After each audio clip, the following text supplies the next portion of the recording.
So question in the chat, are you doing field work like JW people do, Greg? Well, I don't go door to door on a regular basis like they do, and primarily because I don't believe that's very effective, especially where I live. Most people don't like it when you come to their door unexpectedly, and they're not prepared to receive you. They don't usually have the time because they weren't expecting you. I'm not saying you can't do that. Do whatever you want. However you can reach people, that's what you should do. But I just don't see the value in repeatedly going to different people's homes without them knowing and under conditions where they're not expecting me. So I'm kind of just taking a chance. This Watchtower's doing that, but that's their process. That's what they do. I don't believe that's exactly how the early Christians did it. I believe they taught in homes. They would go to people's homes, and so maybe they did go to their doors, or however it was arrangeable best at that time. But in this kind of organized manner and nonstop door-to-door and mainly door-to-door versus other options available for reaching people, I don't see that that's something the Bible teaches at all, that it's limited to door-to-door or primarily door-to-door or even door-to-door at all. There's nothing wrong with going door-to-door if that's what you want to do. That's just not something we're required to do. We're required to praise Jah. We're required to promote Jesus.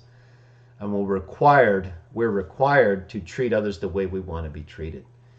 So that's what we try to promote. You can preach and teach to others anywhere and any place you can. Just try to do it reasonably, with compassion and understanding. Do it in a way and at a time where people will not feel like you're completely interrupting something they were there to do otherwise. You might take away from the message if you do that and you don't look for the right opportunity. That doesn't mean you always have to have the perfect opening, but we should be aware of who we're talking to, when we're talking, and whether or not our message will be received. Keep those things in mind. And if you feel that the people listening will receive what you have to say, speak.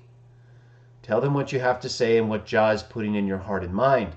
Remember, Jesus said you don't need to prepare. It's not that preparation is bad. It's just that when you are in a position to be used by Jah and Jesus, the Spirit will tell you what you should say. Our job is just to be prepared to be used and to speak and to say what we know is true and based on the best available reasons. If we do that, even if people don't agree with us, they'll respect us.